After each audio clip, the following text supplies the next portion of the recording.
Hello, everyone. DefCamp here, and welcome to DefTalk, the talk show that focuses on everything World of Warcraft, whether it's classic, retail, the players that play it. We're going to cover it all. Today, we have with us the one and only PhD of bags, Molderon. How the hell you doing, brother?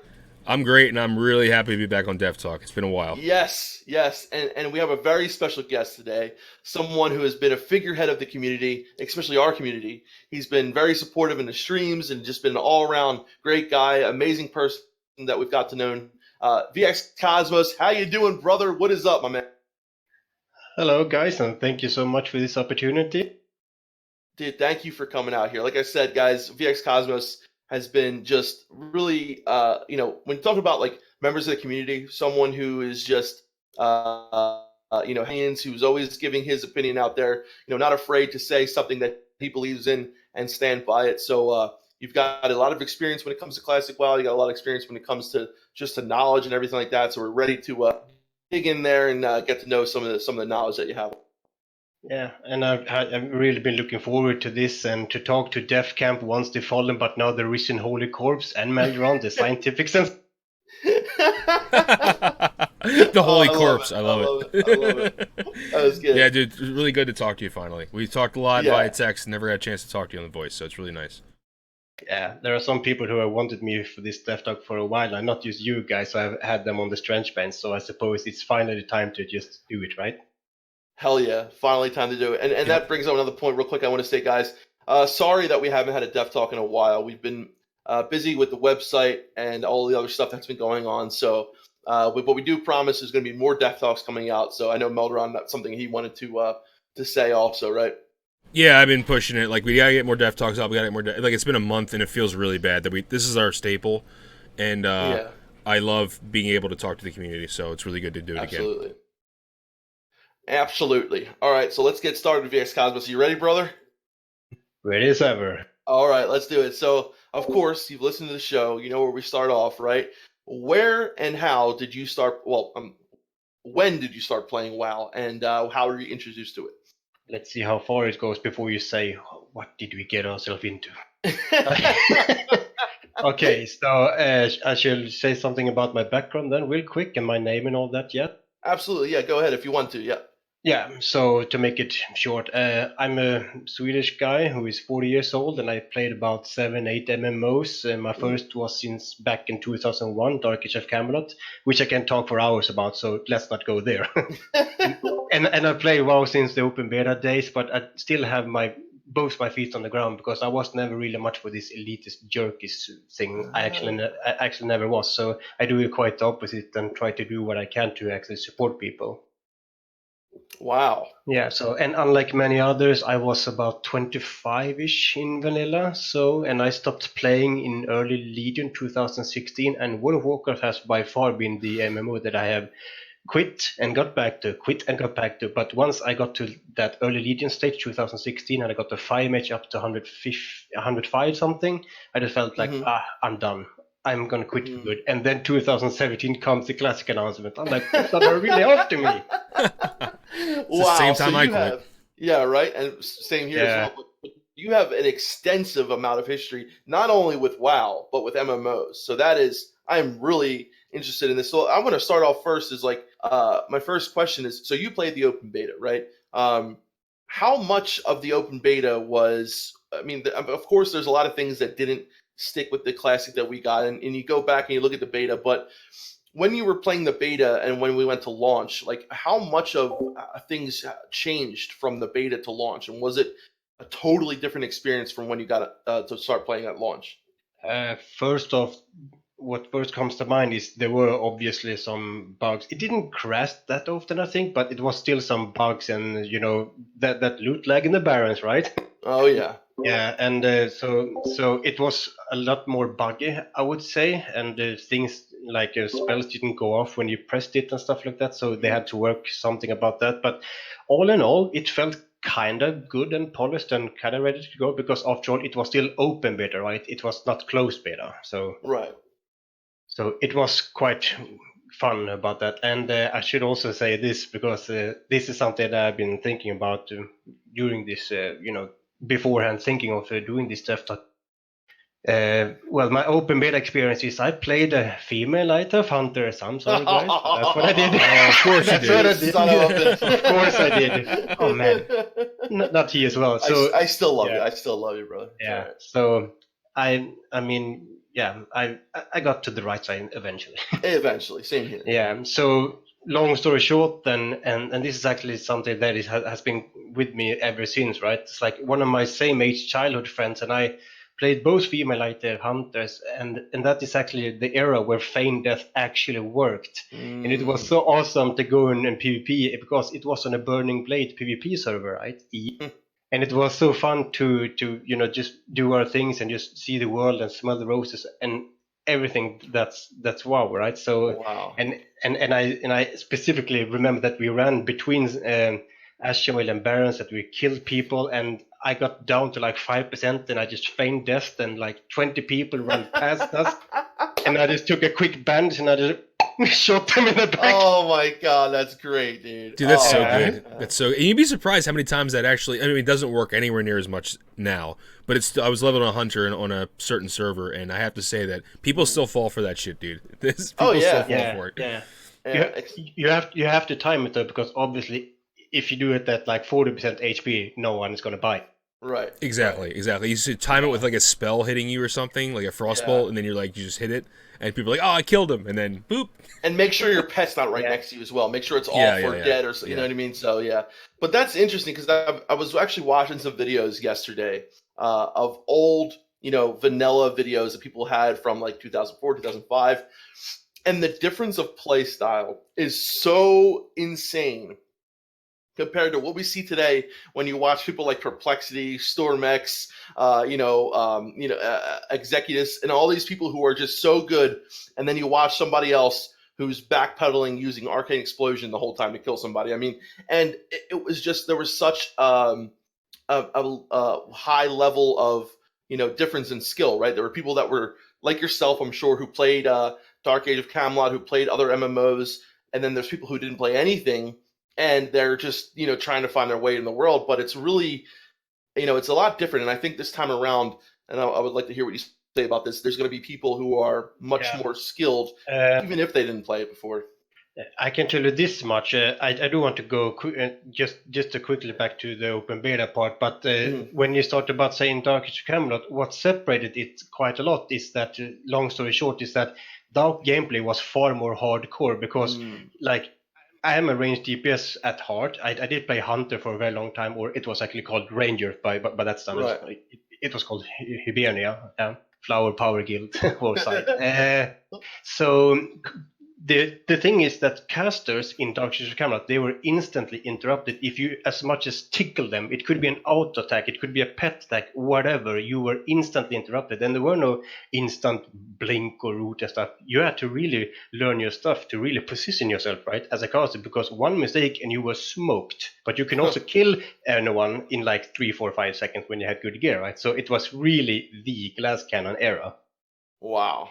So can you imagine a mage today, like you get some pet on them, or you just manage to get an auto attack and they were interrupted, and there were no things like instant things so much. You had like something that was a quick cast, I think it was called, and it was on a kind of long cooldown, like 30 seconds or 1 minute, and that was all you could do, like quick cast mess or quick cast root or something. You could do that once, but that's it. Everything else was a long cast. Oh yeah, long cast, and you were easily interrupted. And if you got a rogue on your ass, you're dead. Wow, but if you managed to get a spell off, that rogue would be dead, right? Exactly. So it was really this glass cannon. It's like kill anyone very fast, but you died fast also. So I was kind of greeted in the more hardcore way to play caster. So when I played WoW, I obviously felt like, oh, this was actually more, not easy mode, but it was more, relaxed, and it was right? not and I think the guy that made that book also said that they wanted WoW to be this casual friendly. Yeah. Even he said it, that he wanted to do some kind of a easier version of some other game, Wow. So going back to the beta, right? So you had played, and I'm assuming Dark Age of Camelot was one, and that was a very PvP oriented game, correct? Extremely, and Extremely, and it was 3 realm based, so it was more or less a free for all type of thing. So it was not just red versus blue, evil versus holy. It was actually 3 factions, and they clashed together in a huge battle. Huh. Interesting. Interesting. Yeah, and everything you did had a meaning. So it was not just that you had a character and you did whatever you wanted to get some gear for yourself, right? For your own EP. And what you did in the PvP actually matters for the entirety of the realm, for your entire species, so to speak. So what you did in PvE and PvP reflected, and there was a specific dungeon that was called Darkness Falls. The one, the side that controlled most of the objects in the world actually got access to that Dungeon Falls dungeon, right? And that was quite a good cash, I heard about that. Yeah. money So, making, yeah. I did hear. I think it was S-Fan who mentioned it, right? Yeah, I watched him playing a stream of it before. Yeah. Yeah. But like I said, I can talk hours for 10 hours about that. So let's go back to what my main question is. This is like, so you're playing Dark Age of Camelot, you're playing all the other games. You start playing the WoW beta. What was it about WoW, especially during this beta phase, right, that made you stop playing Dark Age of Camelot? What are the things that really stuck out to you and that made you want to continue playing WoW over these other games? Well, I did first play DAOK in 2001, and then I played Lineage 2, and then after I did play all these Warcraft 1, 2, 3, and Frozen Throne and all that, and I got more hooked into the Warcraft lore era, of course, when I heard that World of Warcraft was going to be, announced, and by that time we are in 2004, 2005-ish, right? So Dark Age of Camelot was starting to get feeling a little bit old, right? It was still an amazing game, but it was a little bit like, I've seen this now, right? Right. Yeah. So, and the funny thing is that I should mention is I, for one, believe it or not, I did not even like RPG games until I played like Diablo 1 or something, because I thought that RPG games were like, tabletop games, because I come from an era where we had like what's it called? The Commodore 64 and stuff like that. Yeah. Yeah, so RPG for me was like this tabletop game where you had to visualize like you're inside this dungeon or this corridor and you have to be this person in this trap environment or something. And I didn't really like that, right? So I was actually anti-RPG before Diablo, and I think that was my kicker. So, and after I played Warcraft 1 and 3 and World of Warcraft was announced, I was more or less sold, because I really wanted to get what that game was all about, and boy was I amazed when it did come out. No, so that's all. So your first impressions must have been, because looking back, right, and I personally, I had this effect too. I didn't start playing Melderon, and I didn't start playing vanilla until later vanilla, about patch 1.7, around that area.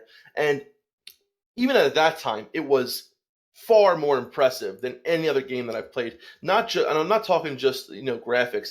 I'm talking about how the gameplay and how the interaction felt, how much it just felt like such a game to just fall into and just get completely lost into, And I've played some really good games. I was playing a lot of games, on like PS2, Xbox at the time, but nothing just hooked me in the way WoW did. And I'm wondering, like, I didn't play the beta, of course. I didn't play these other things, but what was it, during the beta, during these early WoW times that seemed to be so different than like all these other games? Of course, the community was a big point, right? Yeah. So did you have that sense of community during the beta? Was that something that was already strong? It was building up, I would say. So it's not a flat yes or flat no, but you could see that people were actually, talking. It's like, oh man, this is amazing. Crap, what am I going, or what's this, what's that? So it was on the building up phase, I would say, but I definitely saw it rising. Indeed, and yeah, really. So and to answer your question, sorry if I cut you off, but to answer your question, DefCamp, what I felt also is something that I have heard some few said, that this open world, this huge open world with almost no loading screens or zones, even if you went to your big towns, there were like 0 loading screens, and I was amazed how big and huge and open everything was. Yeah. Absolutely. And that was the biggest thing for me, is that, you're coming from games like, you know, like even if a tabletop game or you're coming not tabletop, sorry, RTS like Warcraft 3 or something like that, or coming from Final Fantasy, every little area was loaded out from something else, right? You go to the next area and you load into a news area, blah blah blah. And I think you're right. WoW was the first game I've ever played that was there was only one loading screen, and that's when you went to different continents or went into a dungeon, right? And that was huge. That was huge back then. Yeah. At least for me, it was my first RPG or MMORPG. So yeah, and that is also one of my most fond memories, and that is actually from the open beta days, because we did kind of get high levels. I think we were like 38ish something. We were messing around in Stone Talon and in Desolate, but we did not have the mount, right, because it was level 40. But if memory serves, we were 38 plus something. And like last day, when we knew like, okay, beta is going to end now, so we did want to do some fun as well, because it was a PvP server after all. We went to that crossroads and we were like hiding inside those towers, Shadow Melon, and just waited for people to go by. Oh, that's awesome. That is so cool. And people were so fucking pissed because we were Shadow Melon, right? And we had a pet station like inside some other place, so they tagged it, and we. Oh my god, that is great. Yeah, that is awesome. Filthy night elves, right? Yeah, filthy night elf. Female. It's always a female night elf. So I was just about to ask you, like, how long did you play in the beta? So you got to like level 38 or so, right? And how long? So you played all of the beta basically, and how long was that? I think more or less, yeah, because back then, even if I was 25ish, if you remember, so I did have a job and I took that seriously. But I think when I did play it, like if it was during a weekend or something, I can't actually remember exactly when it was, but I do remember we played it nonstop because we got hooked so badly. That's so cool. Yeah. Did you feel? I was just wondering, did you feel like when you had to create a new character, what did you miss your character from the beta? Yeah, actually, so because you did spend some time in it, and I think people were asking, like, as you usually do, can you just keep your beta to retail? Some do, some don't. Games I've heard. Right. Yeah, and the thing is, I said this into some other interview with you or some talk show that you have that. I just lost it here. We in the EU got the game 11th of February 2005, right? And you got the game in the 2004, 23rd of November. So yep. So we did get it later, and if memory serves, I think we actually even had Diamol when the game was out for us. I'm not 100% sure, but I think so. But of course, we did not know what the hell Diamol was. Right. You probably wouldn't have gotten there until you were there anyway. So what character did you pick when you went live? Oh boy, Paladin. We both did. Because we were so hooked on the Alliance side, and since we played, our both archers, and both hunters, we wanted to do something else, because we wanted to smell the roses and play something else on that side, because we also thought that we were going to play Horde, but for some reason we never did. So we were more of those shiny, fancy. Gotcha. Yeah. Hey man, my first character was Alliance, and I had to learn over time. But I'm interested because I know that the Paladins were a lot different in the beta than they were at live. They had things like Crusader Strike, Holy Strike, things like that. Were you aware of that, or did you? Oh yeah. Okay, so were you expecting to get those abilities at live as well? I more or less was, and if memory serves, Paladins even had something that actually damaged undeads even more, because back then, exorcism, because they were not considered to be humanoids, right? They were just undead, so you could really smash them. Wow, which is really cool when you think about it. I mean, that's an interesting, flavorful thing that Paladin should have in my eyes. But yeah, definitely, I think it's awesome, and I think that they're very unique in a lot of ways, but I'm wondering, like, how far did you go with the Paladin? I think I stopped about at 50 or something, but my buddy, he went so crazy and nuts. He went, full blown level 60 and that judgment set and everything. He really went in. Nice. Yeah. And to close this open beta talk, maybe, because we have just touched one subject yet. Yeah.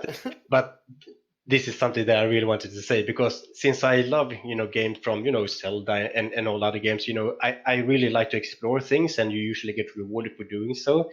And I distinctly remember one time when I was in Soran Strand for the first time, and I was just doing my own business, and I was questing, and I saw like, a sunken temple. What's this? I go down here. Yeah, cool little feature, right? Cool little thing. And then all of a sudden, I just got, zoned into some place. And I was like, damn, did my game just crash? Because I never witnessed any zoning yet, right? Ah. And I killed a few mobs there, and I died a couple of times, and I was feeling like, damn, this is really hard. What the hell did this come from? I did not even know I was in a damn instance. Oh my god, that's great. That's crazy. Yeah, because you didn't see any instances during your beta time, correct? Yeah. Wow, that's cool. So my first thought was that it's like, oh fuck's sake, my game died, and I was just zoned into a place where I got my ass kicked. I stayed there for like 30 minutes, and I just said, "F this! I can't stay there. This is too hard, man. What the hell is this?" Black Fathom Deeps, right? You're in the sort of yeah.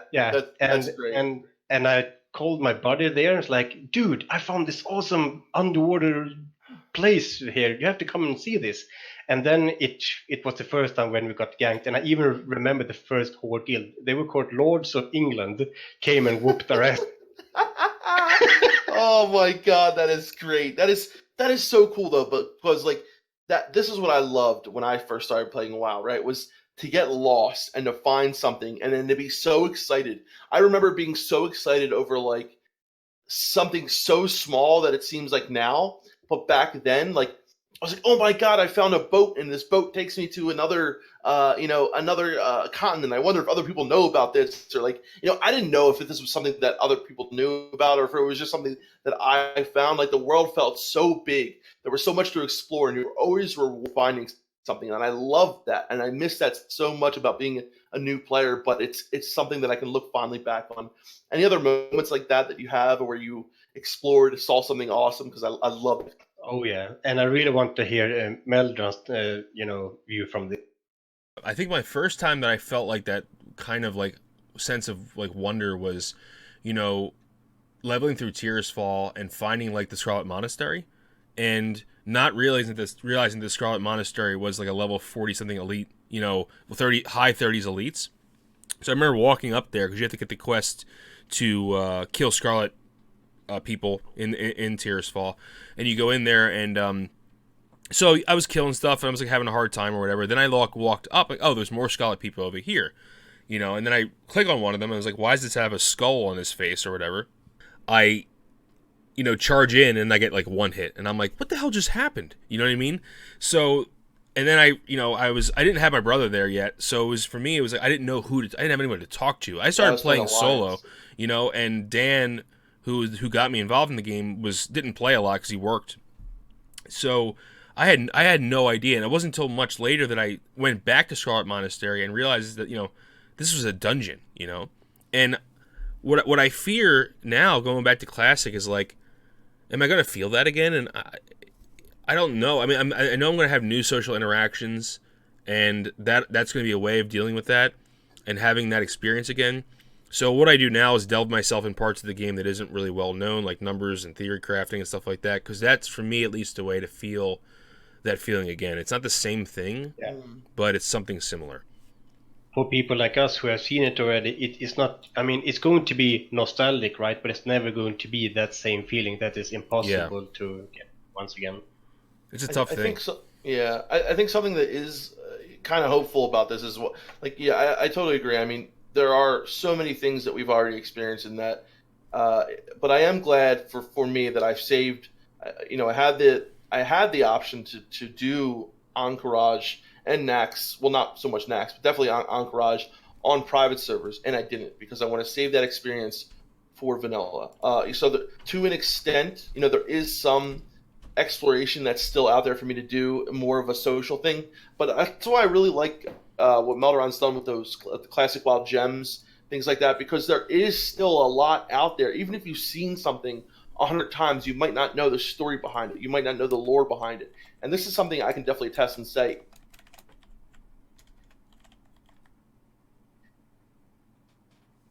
almost every time I log in, try to go outside the box and do something different, I learned something. Whether that's making an alliance character, leveling with him because I haven't done that in years, or trying tanking for the first time, or doing this and that. There's almost always something you can experience new for the first time. It might not be that sense of wonder you got from the first time you logged in, or the first week or month or whatever, but I think there's still excitement and wonder out there for us. Yeah, and a very quick thing to say before we get to the next topic is just like you said, this feeling that you are not going to feel the exact same way again. However, from my perspective, I for one did not play on any private servers up to this date, not 1 minute of it. So you can imagine how my hype is real.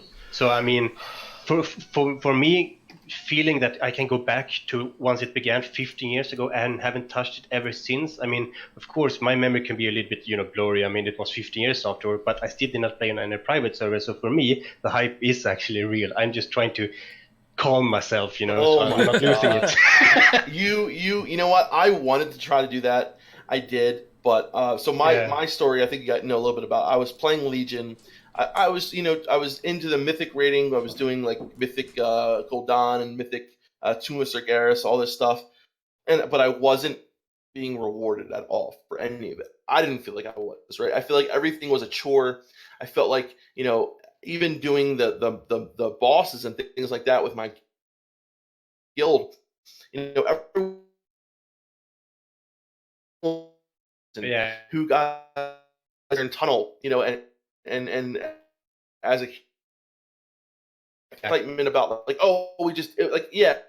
people would get excited if we down. I was more worried about like what they were doing in their DPS and then no one would care about it. Like the level of rewarding enough. Nothing felt like the time investment was worth it, and I got so sick of it because it felt more like a job and a chore than anything.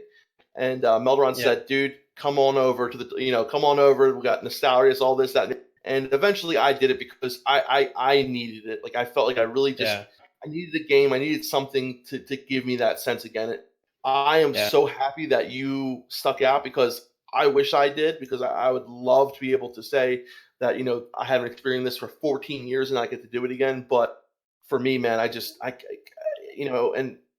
the current game is just so many things wrong with it. It's just.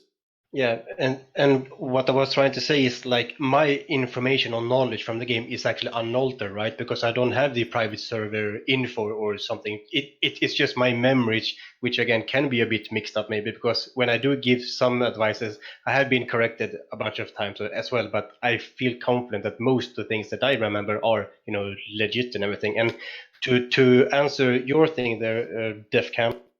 That is exactly what instantly, rocked my boat the minute I heard that they are going to officially make this classic, right? Because I instantly felt like, oh man, damn, going back to doing stuff that actually really matter, no heirlooms or nothing. I mean, this feeling going to like Scarlet Monastery, it's like, damn, I really got that White Man Shampoo. It was actually an upgrade. It was that feeling. Nowadays, it's just like, shall we do SM? Okay, it's good XP, I guess, maybe. Yep, exactly. Yeah, and damn, that Shampoo thing dropped. I was like, I don't need. I had that for like 20 levels on my priest, dude. You kidding me? Like that, yeah. That thing is so good. So and before we move to the next topic, I think it's the second time we said this now, so we really should get going. But yeah, it's so nice. But it's so nice to talk to you guys. You're amazing, man. You're just so amazing. Oh, thanks, bro. You are too. So are you. Yeah, and you are my favorite for good reasons, but more on that later. So there are some people, before I forget this, there are some people who like asking me, what's this VX about? What is Cosmos about? What's your name all about? Like, what's going on here? It's like, and I know that you DefCamp had your from like randomized name or something that you just stuck with, right? Mm-hmm. And for me, long story short, my name is actually from the Rock movie, VX Poison Gas. Oh yeah. Okay, oh nice, dude. From the Rock, right? With Nicolas Cage. Yeah. Sean Connery. I should say Sean Connery first. Why did I say Nicolas Cage? Yeah. Sean Connery. Yes. So I actually had this VX ever since that movie came out, and I did my research. It came out 96. And Cosmos is actually from a TV anime series that is called Star Singers, but for some it's also called Space Getters, and that is was released 78 to 79. And that big ship, that main ship that they were traveling with, was actually named Queen Cosmos. But since I am a guy, I couldn't name myself VXCozmoz, so it just yeah. Cosmos. I got you. Yep. Yeah, because I really loved that as a kid, or when I was younger. So yeah, so my friends and I have used this VX as clan tags in other similar games, and used Cosmos as the names with set, of course. So Yes. and hence VXCozmoz.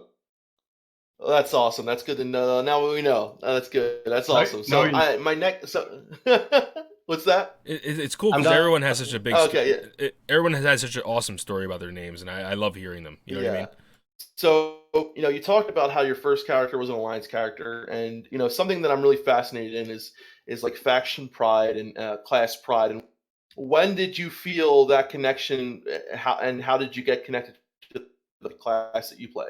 I actually liked. This is kind of funny. When it comes to MMO part, I was really into this range DPS, hunter or mage things, right? But I really loved the orcs from the Warcraft series, from first to second to third. Of course, Warcraft 3 had better game and better, it was better made, right? So I really got hooked with Thrall, because he was not just this asshole that was just green and mean and dumb and just slaughter everything, So they fought with honor. At least he did, Frostwolf clan. So I really was more, warming to them, because they kind of had this brotherhood kind of feeling that really, spoke to me. The more I thought about it, and it was not.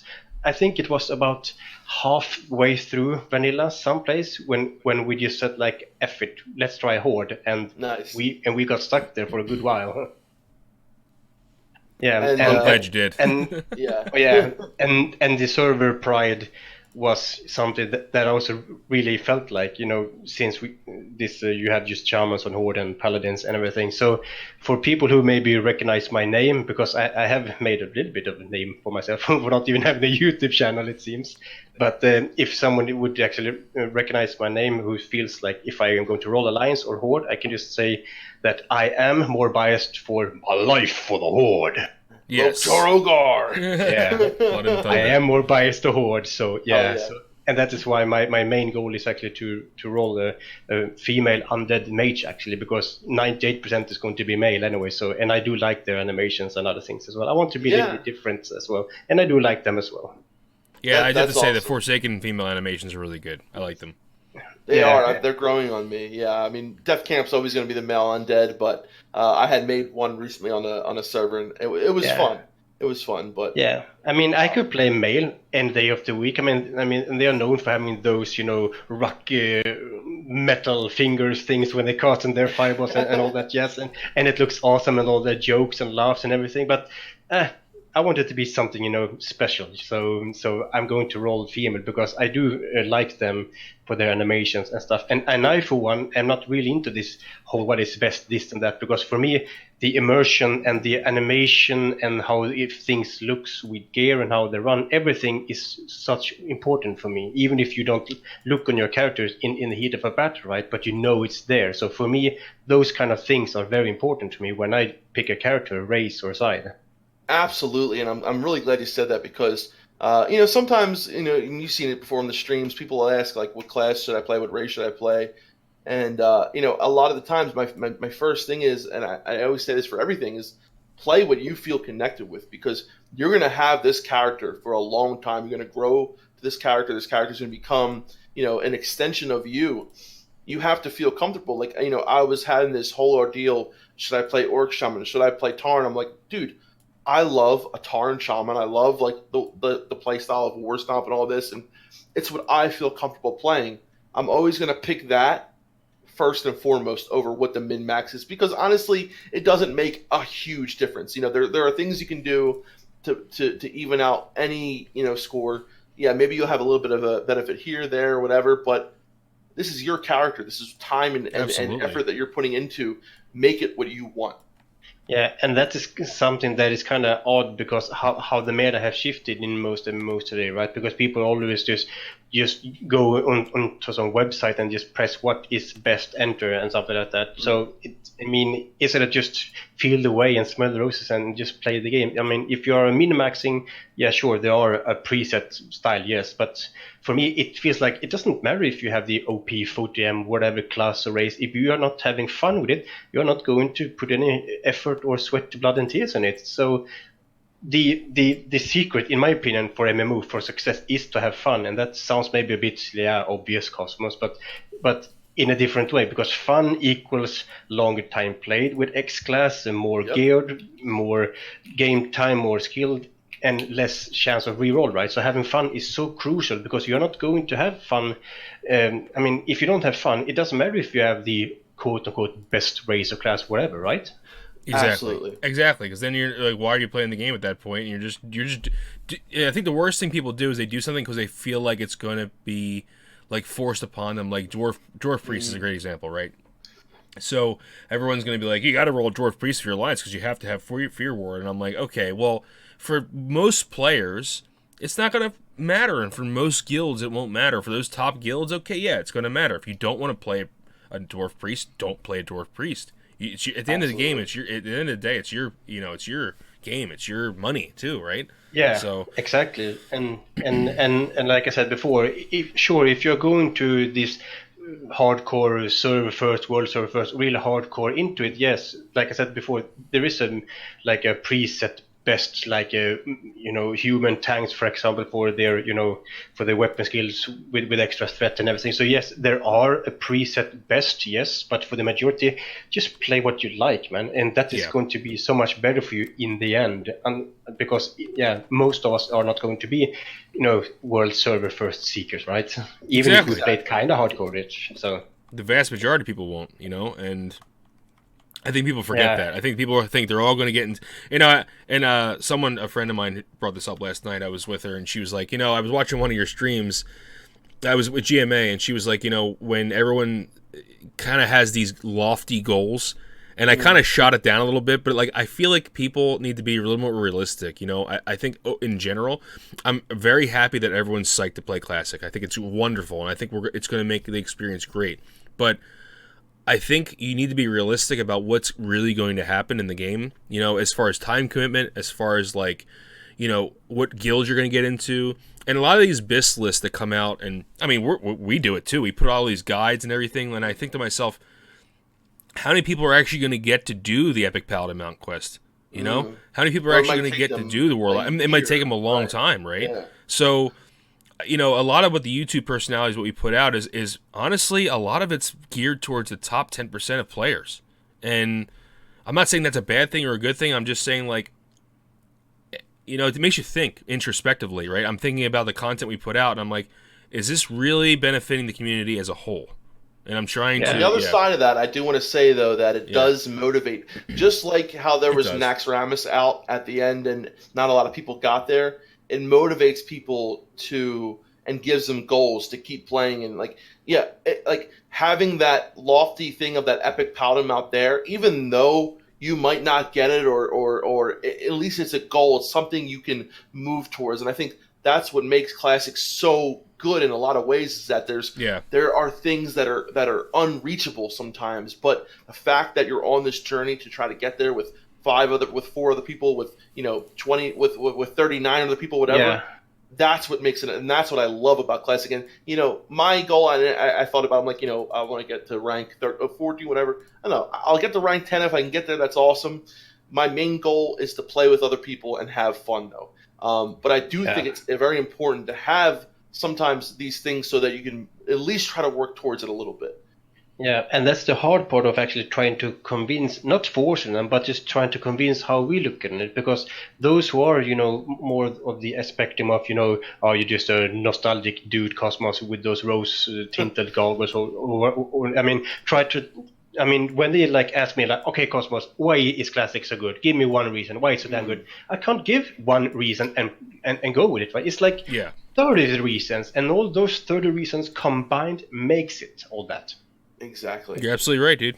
Absolutely right. Absolutely. Yep. Yeah, and as we were talking about the classes, and also in that topic and the server pride, I am actually thinking of also making, as an alt goes, female undead mage is going to be my main, most likely, and I'm actually going to make a Tauren male elemental shaman for PvP fun as well, Nice. because Meldron really, made some good videos about it, and it really got my interest. I did, however, and this is actually 100% true. I did get to rank 10 or rank 11. I think it's 11 is when you get the cheaper mount, right? And 10 is the first blue set for PvP, I think. Yeah, well, you start getting some of the gear at like 7, and then I think the whole set for the whole blue set is rank 10. Yeah. Yeah, and for all those people out there who are listening to this and think like, can I even bother to do PvP? Yes, you can. I did it without a guild on my own, sometimes with my duo buddy, and I got to rank 10. I did have to play a while, yes, but it's absolutely doable. Rank 10 and 11, and I distinctly remember I was actually playing an enhancement shaman, and I did get eventually, exalted with AV, and I got my unstoppable force, and it was so fun to one-shot awesome, mages. dude. Oh my god! Dude. Because all you did, you pressed Purge and then Wind Fury. I fucking love it, man. You know what's awesome, dude? It's like being Meldoron's brother is pretty fucking awesome, because I got such an appreciation now for shamans. Like, and we used to joke about it all the time, like, oh, paladins are better than shamans and this, that, and the other, but I've had so much fun leveling my shaman. You can ask Meldoron, what was I doing right before this? I was on a PTR. He was literally on the PTR just blowing stuff up on an elemental shaman, On an elemental shaman. Yeah. Like, I am in love right now. I love the playstyle. I love the totems used to be so scary for me. And Meldoron's like, dude, just use them. Think of them as their spells. That's what they are, And it just, I don't know, man. I love, like you said, purging someone and then whacking them, get that Wind Fury crit, or getting that lightning bolt, chain lightning combo and having them crit. Yeah. Oh my god, there's nothing like it. And you know what? I'm making myself as well, vXCozmoz. I'm having a Tauren. Yeah, elemental friggin' shaman, and I cannot wait, my dude. Meldron for sure had a hand in it, and I think I actually said that to him as well in some direct message sometimes. Yeah, because he kind of rekindled my love for shamans as well, because I did have my enhancement shaman rank 10 with unstoppable force, and I do remember how nice it was. But still, I was a noob back then, so I feel like if I'm going to make a shaman this time, I'm actually going to do the opposite side. I'm actually going to roll a torrent for the elemental, and I also think that this war stomp saves you more. I mean, that stun resist is nice and all, but say you have 2 or 3 people, hugging you. Exactly.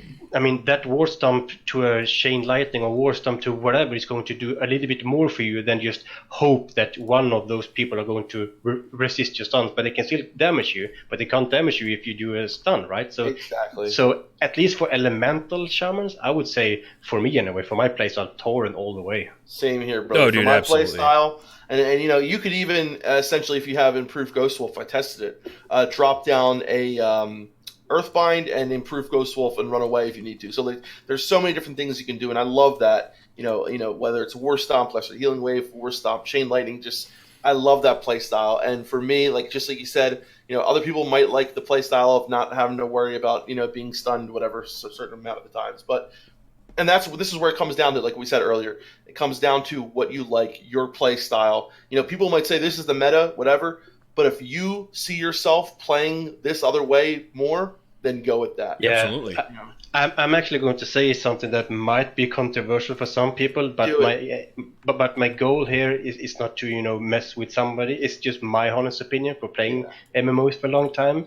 And you're absolutely right, DefCamp, because like I said earlier, this mindset today that you have today, that you just have to be competitive. It's like a sport, something. You have to be the winner. You have to be the best for everything you do. It's like today people just go to a website and just type in what is best, right? I mean, a guide and forum post can only teach you so much. Mm-hmm. I mean, this mimicking others doesn't mean that you understand it.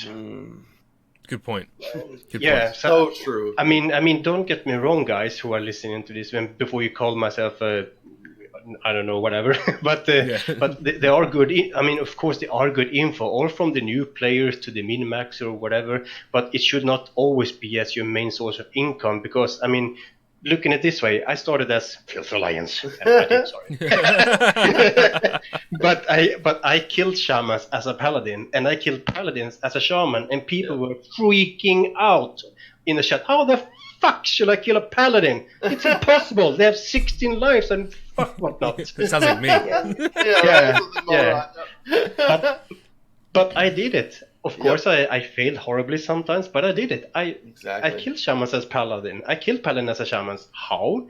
By checking a guide? No, by playing the game and learn from my mistakes. Yes, that is exact. And you know what? vXCozmoz, I am 100% certain that, and this is what happened to me. You played a paladin once, right? And then you face a paladin as a shaman.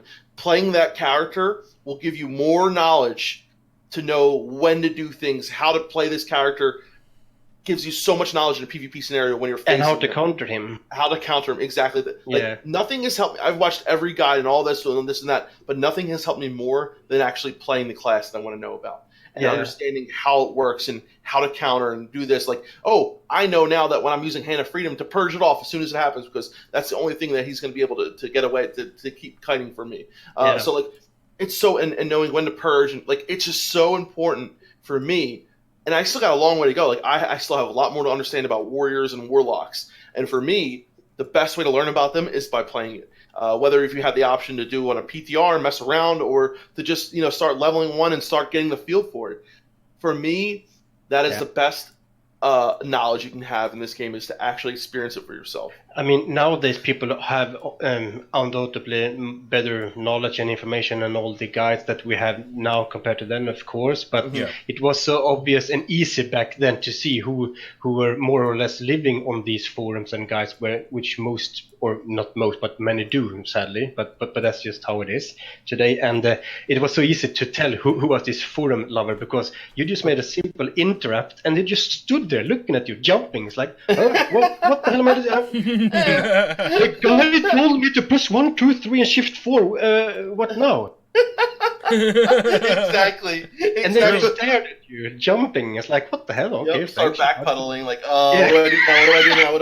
That's a good point. I mean, like, again, like you said, like especially with PvP, like PvP is one of those things. I don't care how many guides you watch or how many people you watch. If you don't do the PvP, if you don't duel all the time, you're not going to get good at PvP. Take it from experience. I know. Trust me. Yet the in-game experience will always win over any guide, because, like I said, guide can only teach you so much, but you don't necessarily understand what you're doing just by reading something that worked for somebody else or something like that. Yeah. Like how to read a mage, like knowing, like, okay, is he running towards me right now? He's probably gonna try to frost them with me. Let me try to get away. Like being able to read a character, know what they have in their tool set, and knowing, like, okay, it's so crazy when you watch people like Perplexity or like this. It's like they have like a foreknowledge of what everyone, like, they can read. Fucking, like, it's just crazy how they read the motions. And the great thing about vanilla is the spell batching is, like, if you can manage to get off, say, a vanish when somebody does a Palm Pyro, even though the Palm Pyro looks like it came out first, it came out in the same batch. So if you vanish that, like, I've seen Palm Pyros hit rogues but do no damage for that vanish oftentimes. That's the kind of play style that you get. That it's amazing. It is, absolutely. Yeah, 100% agreed there, and you're spot on. I like PvP, like vanilla PvP gets me so excited. All these people, arenas were so much more, and this and the other. Like, vanilla PvP was so in depth. It is so in depth. I mean, can you imagine what that guide would look like, and how long that guide would look? It would never end. Yeah, if Perplexity was going to make a guide, how he did this and that in that scenario and this when he messed up, because, like I said, and you can listen now, guys, a real good PvPer is not the one who just follow a guide and do what they do, but actually what determines a good PvP player, because I am more of a PvP nerd, actually, but I have fallen more in love with PvE, actually, but we could perhaps talk in some other topic, right? But for me, at least, learning in-game will always win you so much more, and just, learn how to counter others, and you will not, lose any time, because some people think things like it's just a waste of time or something. Well, it's not. Yeah. Yep. It's absolutely not. You get what you put in, actually. So. Yep. 100%. That's the beautiful thing about vanilla. You get what you put in. It's a great game through and through. Yeah. It's just great. Yeah, it really is. And so I've learned so many, worldly, what's the word? Experiences and things like that has helped me. It's helped me realize that you're not going to get anything in this world unless you put some effort into it, right? You can't just expect things to come to you. You have to put yourself out there. Like, I realized that, I wasn't a very social person. So I realized that by talking to people and asking for help, and that is how you get help, not only in game, but in the real world. You know what I mean? And it's really taught me a lot of and how to put myself out there more, not just expect things to come to me when you're doing no work and you're not trying. You know what I mean? Yeah, that's why that is one reason that we have hunters and hunters, more or less, and hunted. Yeah. You said? Yeah. Hunters and hunt. Exactly. People who actually hunter, learn to play the class, or people who just like, oh, we got a hunter into our group. Okay, here we go. Go right ahead. It's so true. It's so true. There is such a skill level between like a good hunter and a poor hunter. It is such a huge difference. Yeah. Yeah, and that brings me to, if you are done, to another topic which is very similar.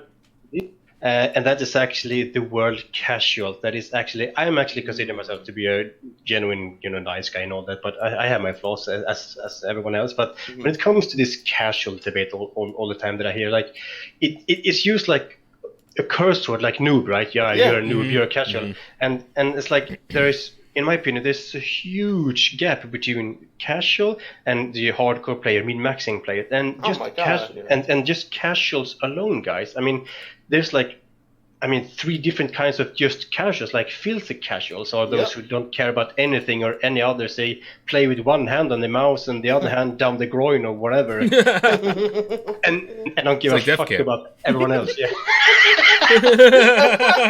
You heard it here first, folks. Oh, Matt's jerking off again. Oh God! You heard it here first, guys. That out. Yeah. And I mean, regular casuals are those who actually want to check things out. So maybe they play and do their own thing and smell the roses and have fun as much as you can. And then you have the third kind, which is a little bit more in my perspective, and that is serious casual. Because like myself, because when I do play the game, because I do take my in real life choice seriously, I was done. But when I do play it as intended. I am very objective minded in both PvE and PvP. So like when I go PvPing or in BGs, I don't just go run around lolling and try to get kills or DPS. I do what's expected of me. Yeah, exactly. Yeah, and that's a great point, because so many times I get the question is like, is vanilla a casual friendly game? And I'm like, well, what do you, and like in any form of how you think you can play this game, whether it's 1 hour a week, this game can be the game for you. Because no matter if you're just leveling, if you're leveling with friends doing dungeons, if you're leveling to hit level 60 and then going to level again, if you're leveling to hit level 60 on raid and PvP and do all this, no matter what, this could be the game for you. Because when you put time in, no matter how much time it is, you are rewarded for it. Whether it's just one level and you get an experience and you get a talent point, or whether it's 2 levels and you get to learn new skills, you feel your character grow, you go to more places, you explore. That's why I think Vanilla WoW is so friendly to anyone, whether you're a filthy casual, whatever kind of casual you want to call it. It could be the game for you no matter what, because it's all about time commitment. What you put into it is what you get out of it, and that's why it can become addictive to some people. But for a lot of people, like myself, as I get older, I realize how much time I do have, and I make the best out of it, right? And I get a lot out of it, and I really feel rewarded for what I do.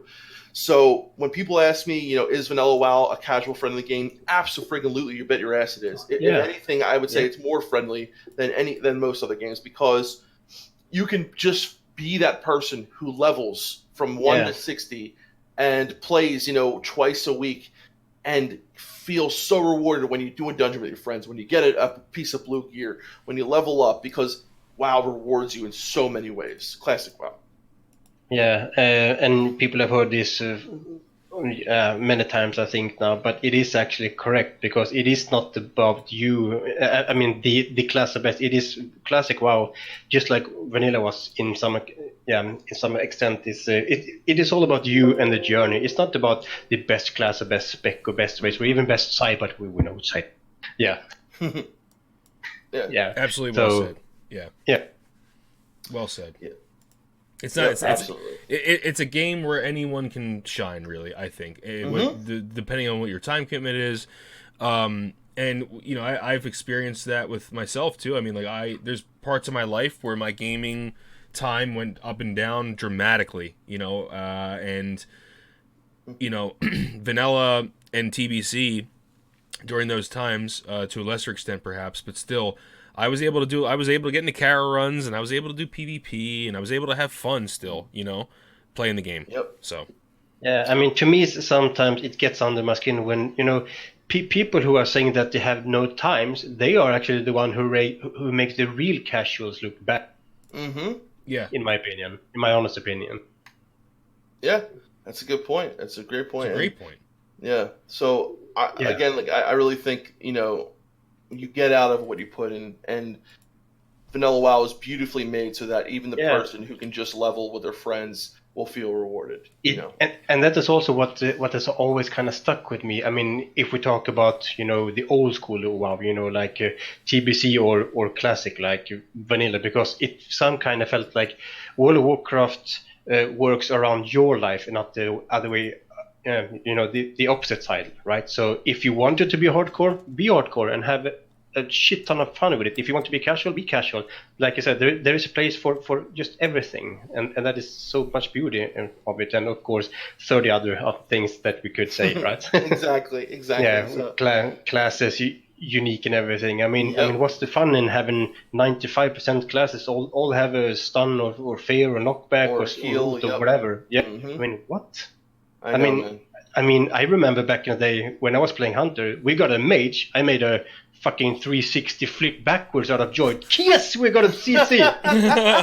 We got free water. Yep, it's amazing what each class brings to the table, and that's what I always say to people a lot of times. Like, don't forget that. Yeah, you might be a mage and do damage, but there's so much more to being a mage than doing damage. It's the CC, it's the decursing, it's the water. It's like, you know, when you go into a raid, it's not just what you bring to the table as far as damage and healing. It's everything else that you can do. You know, are you someone who can dispel? Are you someone who can, if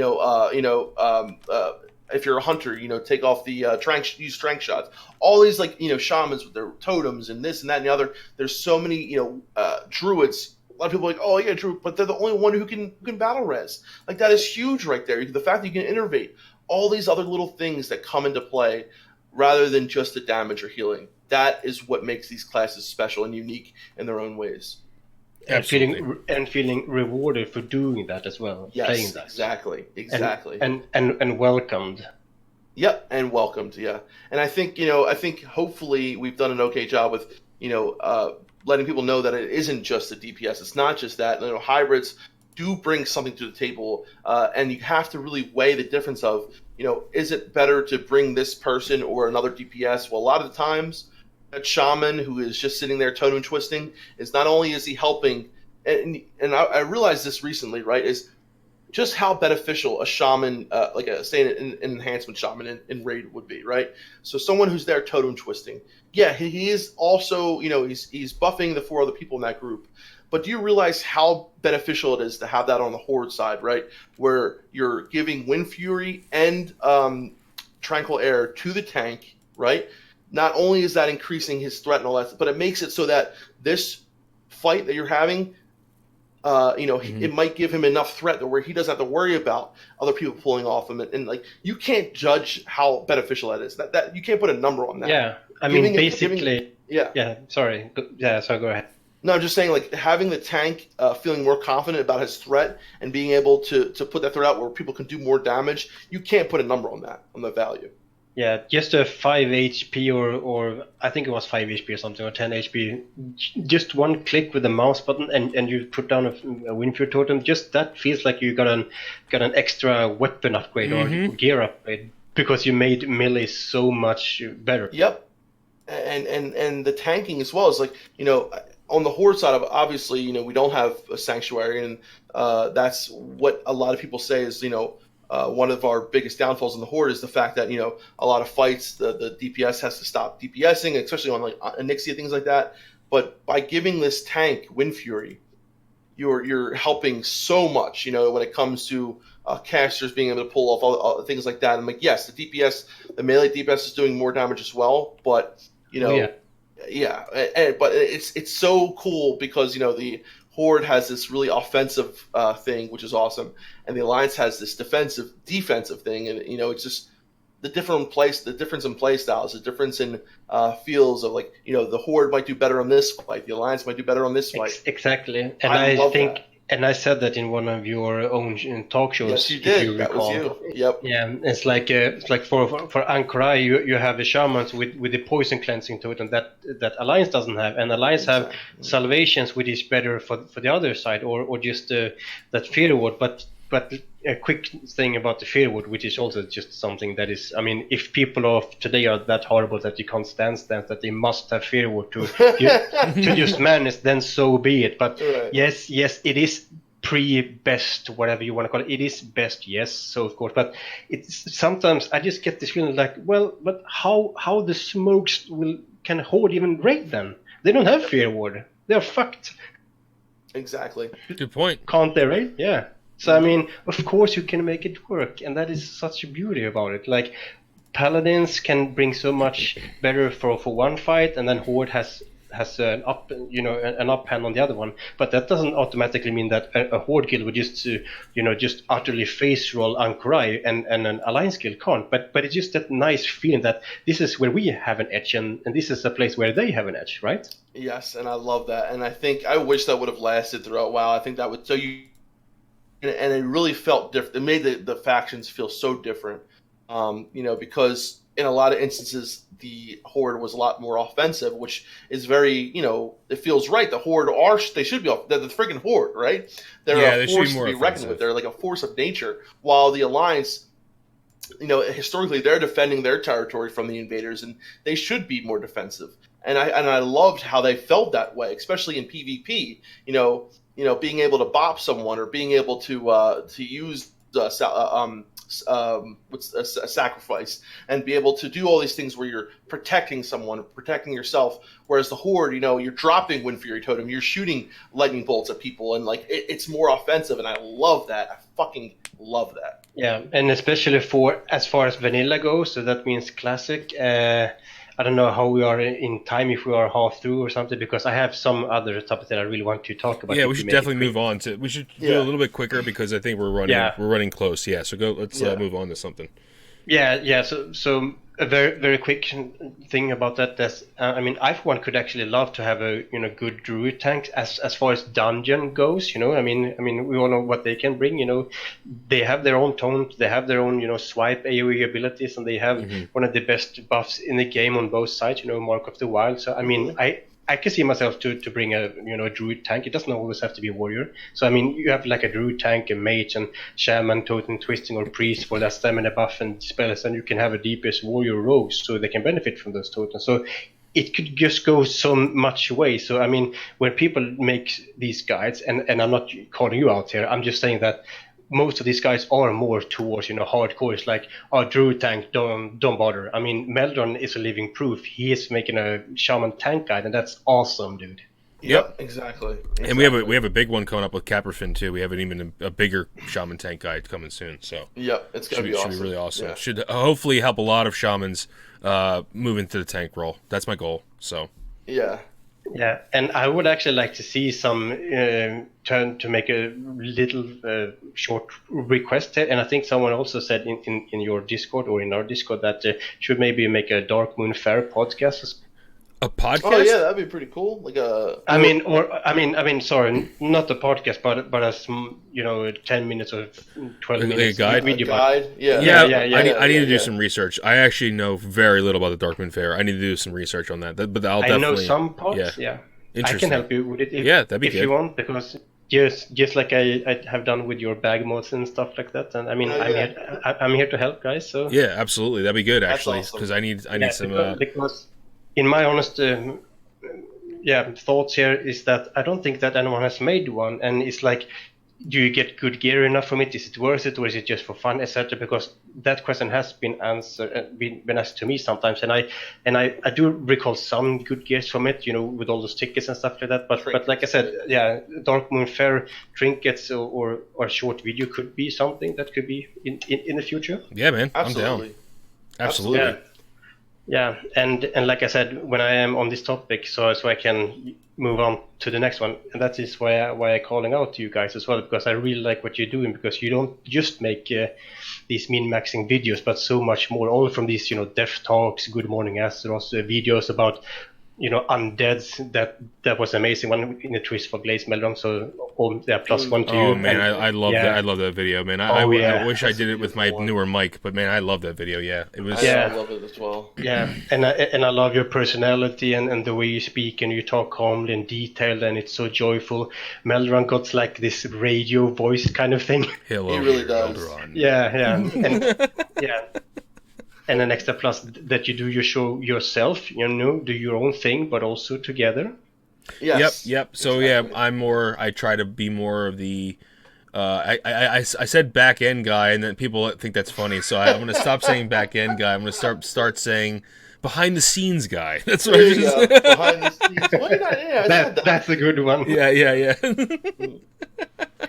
So, Def Camp has a gift for gab, man. He can talk, and I can talk too, but like that guy, he is like never gets tired. It's crazy. I could never stream, man. It's very hard. Yeah. And I also want to give a quick praise to, actually, I know that this is a DefTalk and this is about you mainly, but I also want to give out a little extra +1 for Grace for Days, because I saw a recent video of him, and he's just 22 years old, and he's trying to make a real living from this. And all the luck to you, buddy. And because most channels at the moment are about those hardcore pre-biz lists, and if I'm not mistaken, he's going to be more casual friendly, and that is also needed. I mean, don't get me wrong, your guides are very important, but we also need the other side of the spectrum. So I just wanted to give a shout out for Grace for Days as well. Go for it, buddy. Grace is a great guy. He has so much passion when it comes to this game. So guys, if you haven't checked him out, make sure you please check him out. So absolutely. Yeah. Shall we go to next topic? Yeah. So what is something that you would like to bring up and talk about? Is there anything that you've been? Oh yes, I have one, two. I have actually 3 topics, but some of them are kind of short. So. Okay, let's. And the first one that I've been thinking back and forward for like weeks now is actually professions. I mean, there are so much guides out there, like you should do this, you should do that. And if I recall correctly, my buddy and I, we never, had these, guides and stuff like that. We didn't have, like a skinning or mining, and we made gold just fine. But I do understand it is a good way for other people who are really new to maybe MMOs, or who are not really experienced with it. So those guys are really good. But sometimes it gets all these guides with profession, it gets a bit blurred together, right? I mean, what should you use on X class? Do you have to have enchanting or tailoring SMH, for example? I am really a pot a lot, Yeah. So I can just go with herbalism and alchemy for my mage, for example, and then have my tailoring bag guy as a bank alt or just some other alt. You know what I mean? And that also brings me to the questions like, I am going to want to PvP, and that means engineering. So I'm kind of stuck in this, like, well, should I start with like mining and skinning to just get that quick buck, or should I just go with my herb and alchemy from the start, or whatever? I mean, you can only have 2 professions, right? Exactly. I'm in the same boat right now, man. I have an issue because I want a PvP. Of course, I'm going to do tailoring for my priest to get my my robes, right? I'm going to make my my chest piece so that I can, the true faith is really good, but once I get that, I'm going to drop it. But my question is, like, to myself is like, I also want to be an enchanter. I want to make the wands while level for my guy, but am I going to be like the guild enchanter? Am I going to have is it worth it for me? Should I level engineering while I'm leveling, so that way, but then that means I have to take mining as well. So what should I drop? One of them at 60 and then power level? Like, I'm just still, I don't know what I'm going to do, right? Because I know for a fact I want to be able to make True Faith when I hit level 6, or around about when I hit level 60, and then I'm going to drop it, and then that means I would have to a power level engineering, So yeah, I don't know, man. It's definitely something that I've been thinking about like every day, because I want to be able to have this ready for when we go live, but it's like, it's difficult sometimes to pick. Yeah, and what's your pick, Meldron? I mean, I said, dude, I mean, I'm doing it right this time. I'm doing class fantasy. I'm leveling a shaman tank, and I'm doing leatherworking and skinning. I don't care if it doesn't make me the most money. When I do switch, so when my character fantasy switches from tanking to resto, I will switch from alchemy, and then I'll switch to alchemy. I want to, and I might keep leatherworking. I don't know, man. I'm thinking about it. I'm like, I want to do something different. I've never done that. I've always done the skinning mining route, like make as much money possible, and I want to have like a good feeling of class fantasy this time. So that's what I'm doing. Yeah. I'm kind of as you just heard, I'm kind of mixed feelings about that because I do want to have both of them, right? I mean, both the class fantasy correct and everything, but I don't feel like I really must, have this, enchanting and tailoring on my main mage, even though they cope so well together. But especially on Horde side, I mean, you have the Robe of Argol at 24ish, and you have the Robe of the Lich in Raise of Fang down, and you have so much more. I mean, I felt like you don't really have to have, this Robe of Power or something. But of course, then we come to the end game where you can really craft your own really nice things. I can't remember if those are buying on pickup or buying on equip, but if you can actually make them yourself, or you can just buy them from others if you provide them the mats. Because what I'm getting about this is like, if I play mage as a main and I really want to start out with the alchemy and herb, because I really want to get my own transmutes going as well, and I'm a pot a lot. I like to use those, reaction potions and healings and buffs and whatnot. And since I do want to play PvP, I know that I'm going to have to sacrifice one of them. So that means I would. Yeah, so I will most likely drop herbalism then and just have that herb gathering on some alt, but keep engineering and alky on my main eventually. And that is kind of what I think I'm going to do. That sounds pretty good. Yeah, it sounds like a smart move. And remember though that for the tailoring for a lot of the DPS, like the Bloodvine set doesn't come out till ZG patch, so that's something to keep in mind. But I know there are other good things as well, especially for like warlocks. You're going to be leveling. You can make all the Fellcloth sets and all that. So it's definitely there's a lot you have to weigh, right? And I think for me, like I think my smartest move would be for the enchanting tailoring at first, and then I could always see where it goes from there, because I really do like to have herbalism. I've made a ton of money with herbalism, but you really have to weigh your options and see what you want to do. But for everyone who thinks that like, oh yeah, I feel like there's going to be a lot of people with engineering. There has been, but engineering is great. It's amazing the things you can do in PvP, but and in PvE as well, as like if you are looking for ways to do AoE damage, but do what you want to do. You know what I mean? That's my main thing. Is my main message to people is that do what like Meldron is doing. Yeah. Do what you feel like you want to actually do. If you feel like this is going to be beneficial for you, then do it. But if it's something that you really don't want to do, then don't do it. Thanks a lot for that input. And I want to be that shaman that like is able to like provide something, right? Like, and I want to also provide myself as a tank. I'll be able to provide myself not only maybe some pieces of gear, but armor kits, Right. And I want to fill that role. I want to fill that shaman tanking role as hard as I can, because I know in endgame I'm going to be switching to resto. So it's like I want to experience that while I'm leveling as much as I possibly can. That's cool. Yeah. That's cool. All right, what else you got, VX? Yeah, so if we are done, we can go to the next topic. Yeah, let's move on, brother. Let's do it. Let's do it. And this is actually also something I wanted to bring up, and that is actually something that has been kind of spoken out to, but we really desperately need an update news about this, along with many other things, but server choice. Because I feel best thing that we can do, I mean, we can only speculate right now because we have no official update or nothing, but I think the best thing we could do, in my honest opinion, is like, we just have to wait until Blizzard gives us those server names and whatnots, and what side or RP or not, and then look for X and Y streamers and all the others, I mean heavy streamers, where they're going to go to make at least a fairly good choice for yourself. Because if you are just friends or guilds, or if you have a guild already, because it will make easier for those who want to try come to them as well, to not break the server's alliance horde ratio as well, to want to So something I think about this is pretty interesting. Is like, you know, I know for a fact that you yourself has said before you really would like to do a RP PvP, correct? Yeah, Yeah. if So possible, yes. if possible. So I think what happened, and I hope I'm this, but maybe not. I don't know.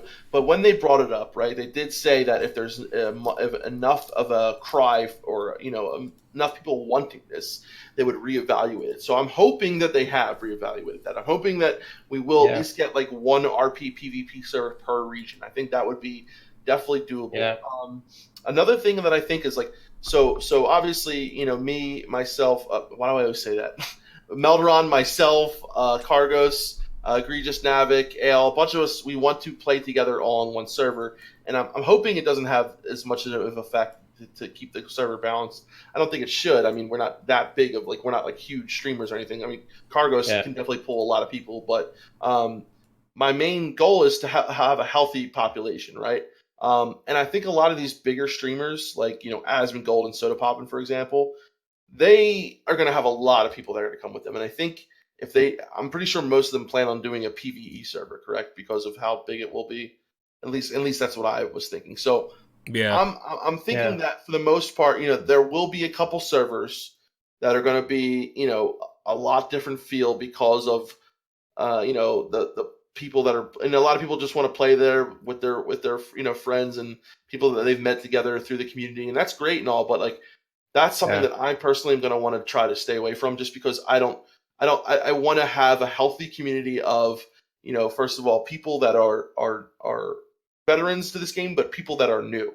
I yeah, think a good mix between brand new people or people that haven't played in a while or people that never experienced the old world and people that can help the people that are new, I think is the perfect recipe for a good server. I think we need new people. We need some veterans to keep that classic, feel going and all that. And I think for the most part, classic WoW rubs off on people. So I'm hoping that for the most part, the servers will be pretty healthy. I don't know if they're going to have like a release about the server names and all that beforehand, but if they do, that could help or deter people. Who knows? It could make it a lot harder for some people to get their names and stuff like that. But that's minor when we look at the whole scheme of things. So I don't know. I don't know what's better.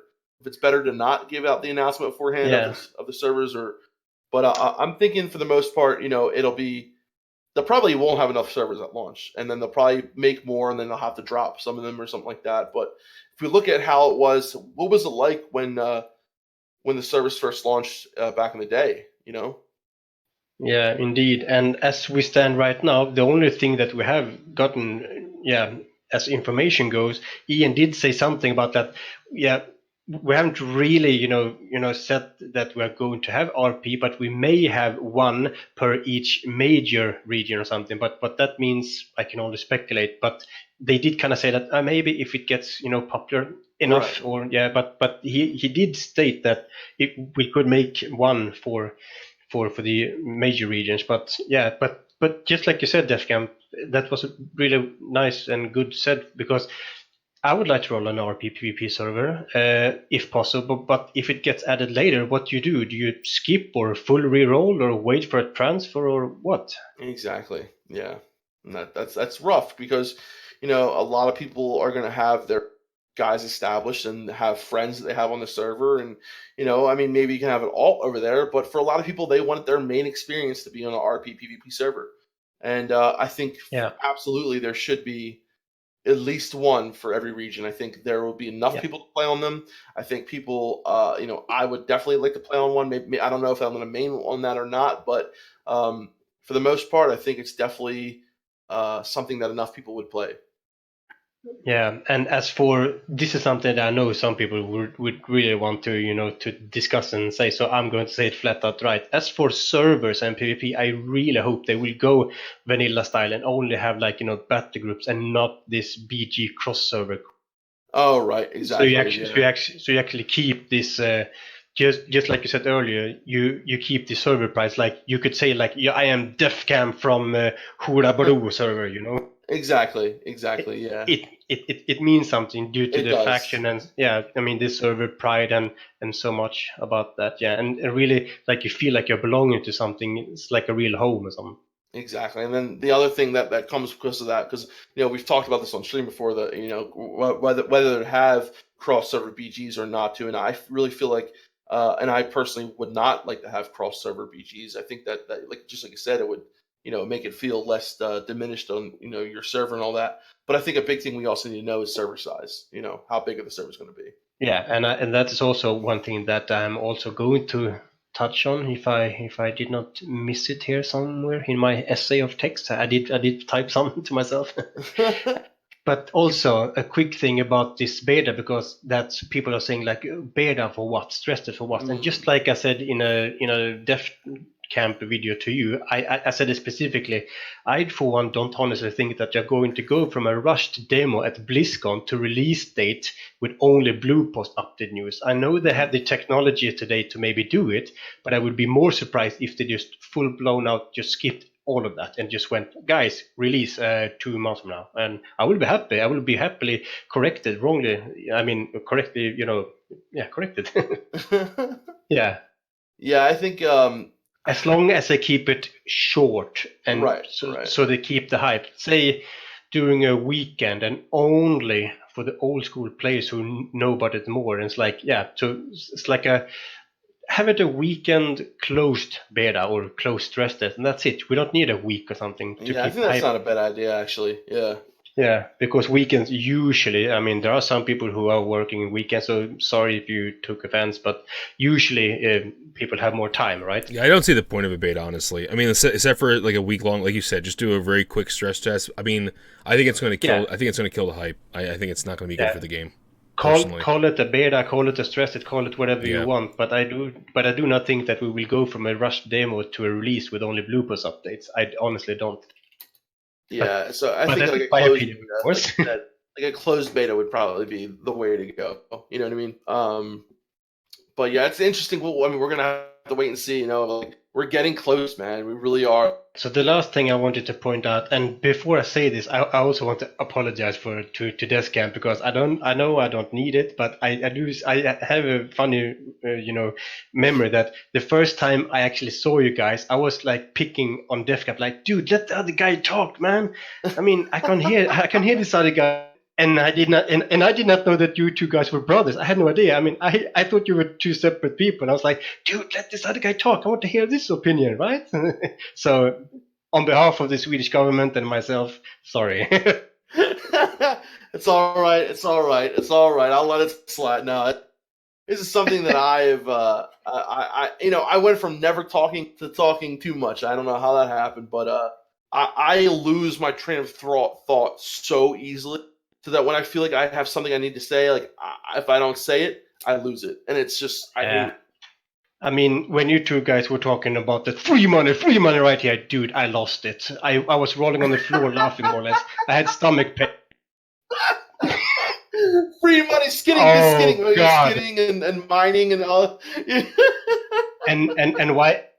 Yeah, free money, pick that shit up. What are you doing? Get that shit. Get that pen. And why it's so funny also, because I used to play with some guy who were kind of like that, because he was like, Cosmos, don't you dare throw out that minor healing potion, because that will turn into a lesser healing potion, and if you die, you will save yourself 3 hours of running and... So that was so awesome when he said that, like, free money right there. Oh, that's great. That is fucking great, man. That is awesome. So awesome, guys. So the last part I wanted to have here, I do have like 2 topics, but they are mixed together, so I could talk, both into them, right? Yeah. So, and that is actually something that is controversial, but I for one want to say it, and that is release date or any kind of news, because am I the only one who really feels that we need to have something more news-wise?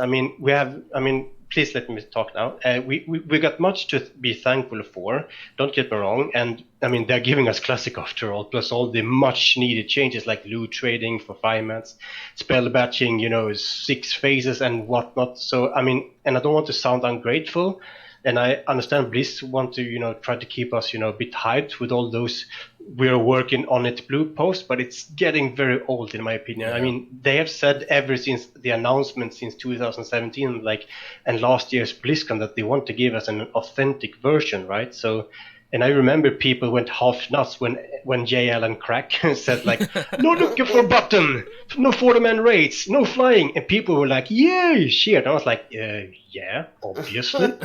So, and I mean, just look at the last blue post. It's like, oh, it's only going to be one faction per server. Duh, it will be quite bad if it wouldn't be. I mean, if it continued this way, I mean, what will be the next update? Blue post update, level 60 cap, guys. That's level 60. Oh, by the way, you can use flasks in raid. Yeah, you're right. Blink will be available in Classic WoW.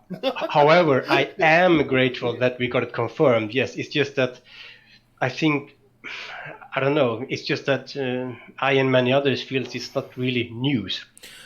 True, but I do think this is a good problem to have. Do you know what I mean?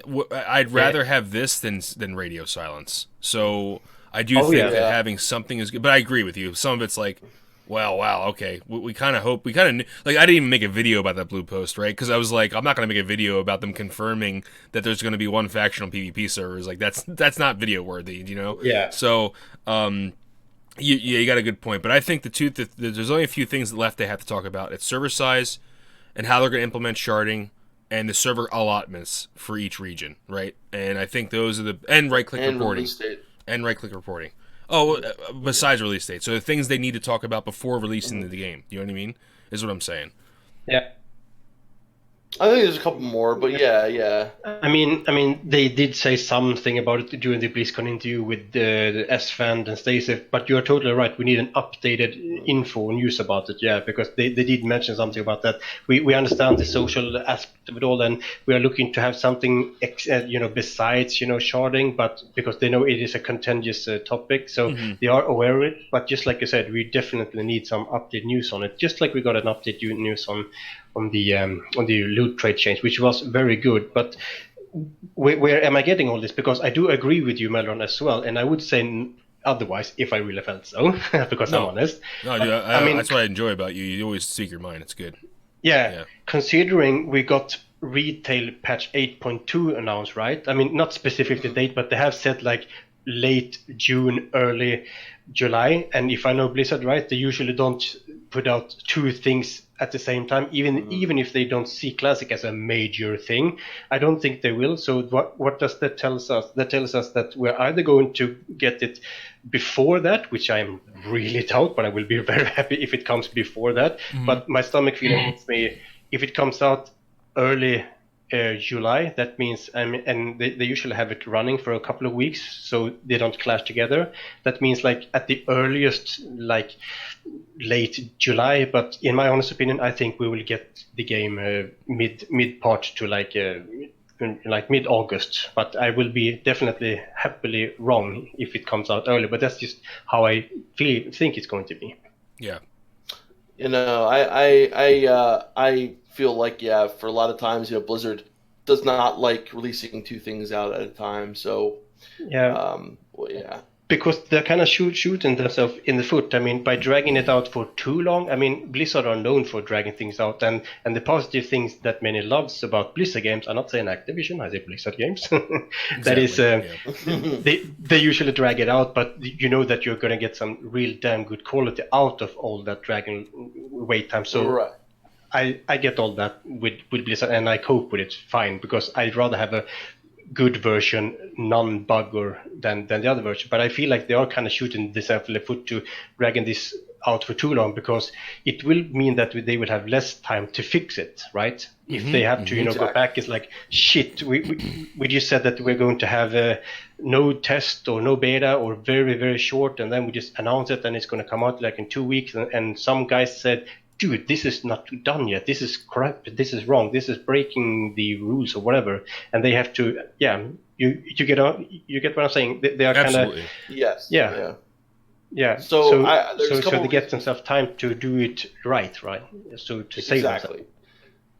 And that's why I think honestly it's probably going to be August that we're not going to see Classic. And then the main reason is like for what you said, and also this 8.2 patch is supposed to be like a big patch for BFA. A lot of people are calling it, it's going to save, BFA, and it's going to have. So I think they're putting a lot of hope into 8.2, and they're not going to do anything to make that less of big punch. So I think they're going to have, hopefully, probably put this 8.2 patch out, like you said, late June, early July, and then we might not see Classic until mid-August. But and the other thing is as well is, like, they're obviously still working on things. They have other things they're doing, but I just, I remember also when they said they were going to announce Legion, right? This was a few years back when they said summer of whatever year it was, and it ended up coming out in August. So that could be, they said summer, whatever, 2015, 2016, whatever it was for Legion, and it ended up coming out in August. So that might be, a similarity there as well. Yeah, and I think that concludes my points. I do have one more, but it's a little bit on the drama side, and I do want to keep this nice and all that. You guys know that you are my favorites, and I follow, like Twitch. I follow Stay Safe, I follow S-Fan, I follow the other guy, Graceful Days, of course, and Frostadamus, and that guy is also good. I mean, I follow many, but of course I do have my anti, because I do remember Batjon was talking about, Asmongold and his version on casuals, and I for one don't have anything against him actually, but it was fun to hear others talking about, well, I'm not hating on the guy, but well, he makes me look bad because he thinks I'm ruining his game. So of course I do have my anti-content creator as well, but maybe I should just let that slide for now. I don't know. Well, yeah. I think the thing is like, just like with anything, I think there's people that, like, I'm trying to think of a good example, and I think it's music is a good example, and I think also like sports, right? So I know you guys don't watch American football there, but I know soccer's huge. But I'm sure there's certain soccer shows or certain like soccer sportscasters you like over another, or football, sorry, and I think we all have our favorites, and I think the difference with us is that we try to. Our rule number one is to make content we would want to watch. Do you know what I mean? And like, I don't want to do stuff that's like. I don't want to make stuff because it's easy to make, or because like a lot of people might watch it. Like we try to stick to our guns. You know what I mean? And if people like that, then I think they'll like us. But if people don't like that, then hey, man, there's other options out there, and there's a lot of other really talented people in the field, and we're not the best. And some people I think are excellent. But we just try to stick to our guns and be ourselves. So. And exactly. Being ourselves, like that's what I pride myself on, at least, is just being myself. Like, I'm a goofy fucking dude. I curse a lot. Mildred tells you to stop fucking cursing. Yeah. And I might not be the brightest. I might not, but I love this game. I'm passionate about it. I love this community, and I think we try to be a little bit unbiased. But there's so many amazing content creators out there, and there's so many. And it's not just the content creators too. It's the community. I think more needs to be focused on the community and how much of an important part people in this community have played in this journey. And also the people from Nost and people who have given their opinions time and time again. People who support the content creators. People like yourself, and who also what you have to bring, and what you say, what you guys talk about, comes through us a lot of the time. So, vXCozmoz, you have, schooled me and showed me so many things, and, we've agreed on so many things. So that's why I'm going to say, that's why we love having these Def Talks, and we love having the streams where the community can come together. And it's not just my thoughts of what I'm saying. A lot of times it's your guys' influence on me. It's not my opinion that counts, but yours. It's not my opinion that matters. It's yours, as Josh would say. Yeah. Good point. Good point. Yeah, Good point. Yeah. I mean, I don't stream, and I don't have my own YouTube channel, but for some reason, I don't know, but I have actually got some followers on my YouTube account, and I don't make videos. That's awesome, man. Because as I always say, like, you have some amazing, insightful things to say, and you've always been there in the streams and in the comments, and just have had a really, you speak your mind, man, and people appreciate it. Yeah. I'm not saying that I'm never going to stream, but it's not that I've been focusing about but then I think of what Meldron once said, like, I mean, you guys have your in real life yours and 100% work, or, well, transcending, you're going to get there, right? But yeah. So you have time, and that's Yes, what I feel yes. like. Oh, maybe I will do it, Yeah. but I can't promise my classic crowd here that I will start streaming, because I feel like, what can I say that so many others have already touched? But then of course I correct myself and say, well, people maybe want to hear my version of it also, and so on. Exactly. So, I mean, so maybe who knows? I mean, I didn't say yes to this DefTalk for months, and here we are. So yeah, here we are. miracles Exactly. can happen. And I'm so glad you did, my I'd man. watch you stream, dude. I'll tell you that. I definitely watch you stream. Absolutely.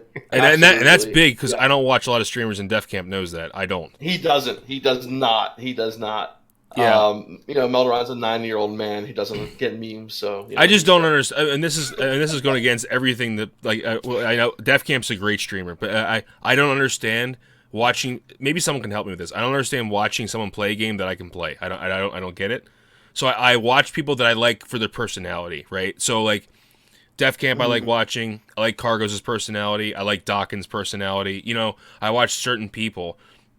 But for you, I think I would watch you just to hear you talk. You know what I mean? Not you play the game kind of thing. But that's just how I feel about streaming. Yeah.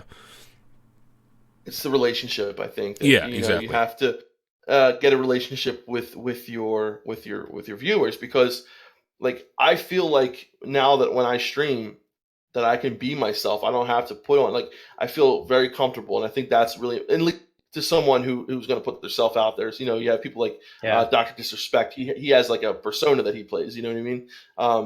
But for me, at least, my biggest my word of advice would just be, be comfortable with being yourself, and just put that out there, because people don't like who I am, and people do like who I am.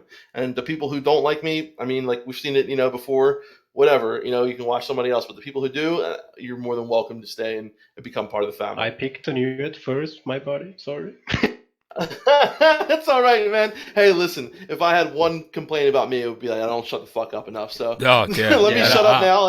And I think you wrote that, and I was like, I know, or something like that. Like, I think you wrote that comment on the YouTube video, and usually I ignore stuff like that, but I was like, I know, dude, I know. So it's like, but no, he's getting a lot better. He's getting a lot better. Yeah, he's getting a lot better. As you have seen, I think it's safe to say that when I do, I mean, like I said, I think I did the right thing, but not coming this elitist jerk about my knowledge and all, and do the opposite and share. And I've gotten so much good out of it, then do the vice versa. And then it's exactly just like Meldron says, that when I do say something, I always try to keep it in constructive criticism part, right? I don't flat out call people idiot, like, shut the fuck up, let the guy talk, you're an idiot. I mean, what good will I get from that? So. Exactly, and I really appreciate that, and the people who do give good. Yeah, I was just going to end my case here and say that out of respect, because I do not want to end this really joyous-on DefTalk with some bullshit trash, but the one that I was talking about and mentioning is someone that I did like at first. I mean, I kind of like that, and it's a guy, and he was speaking outside the box, and I was having fun, but then he really started to go off limits, and I just stopped following him, and that's that. And he really said some shit things, and I really mean bad swearing words, and I just felt like I'm not going to follow that guy. I mean, there are so many others. So and I kind of felt like the way you talked, and I distinctly remember a video that you made a long time ago, like you, Mellor, was sitting on your ass on some wooden stock in a forest, and you were talking, you were like smoking that cigar or something, like, damn, cool guy. Thanks, dude. Yeah, I have to get back to that. I want to get back to that when I need to get back to doing vlogs a little bit. But I love the vlogs. Yeah, I mean, you're playing a freaking shaman, and you sit there in the in the woods smoking a peace pipe. You know how it is. Yeah. Yep, exactly. Yeah, dude. Absolutely. But VX, dude, like I just want to thank you for coming on the show, man. Like, it was it was great having you. It was a long time coming. Hopefully our next DefTalk will not be a month. We'll get another one out as soon as we possibly can. And just real quick, just to do some housekeeping, of course, if you're listening on Spotify, Google Play, Stitcher, SoundCloud, or iTunes, you'll know that we have a YouTube channel, DefCamp Melderon TV. It's DEFCAMP and MELDERON TV. We also make videos, so if you want to watch videos, if you're watching on YouTube, you can listen to us using the podcast formats as well. You don't have to just watch on YouTube. So definitely check that out. And we have a Twitter, we have a Discord, we have some links in the description of this video. So definitely join those parts of the community. And vXCozmoz can tell you that the Discord's pretty jumping. A lot of people talking there, and a lot of good guys in there to talk to, and ladies. So. Yep. Yeah, absolutely. and I'm not really going to stop, sharing my thoughts and help you guys out just because I made this podcast. I am definitely going to continue doing as long as I can and just have time for it, right? So absolutely, I'm absolutely, here. Yeah. And we also forgot to talk about Yeah. Absolutely. And ClassicWoW.live as well has been launched, guys. So definitely go in there, go in the forums. We have a unique forum community that's been talking about some stuff, and it's been really active. So definitely head over to the forums. We have some interactive tools as well. So check that out. And there's just going to be a lot more stuff added to that website as time goes on. Well, and Yeah, and as far as server choices go, which we talked about, I did made a link that you could also check out because that video is actually quite good. It's not spot on maybe, but it is quite good to get some knowledge for those who don't really know what's all this jazz about streamer servers and all this. So yes, that video will be in the description. Absolutely. Yeah, that video will also be in the description. vXCozmoz said it, and he wanted to plug it, so it's a Classic Wins video, and that'll be in the description as well. Awesome. Yeah, I'm here to help. I'm not above you guys. I'm with you. Absolutely. Hell yeah, brother. Absolutely, dude. Thank you so much again, vXCozmoz. This was a blast. And we will, of course, see you guys next time. I just wanted to say, catch you if you guys ever catch the streams or catch the videos. We always appreciate it, guys. So I just want to say this is Def Camp. This is Melderon and vXCozmoz saying, don't you forget to keep on singing. Yeah. Hell yeah. All right, guys. Bye. Have All right. a good one. See you in the Take next it one. easy. Peace. Bye.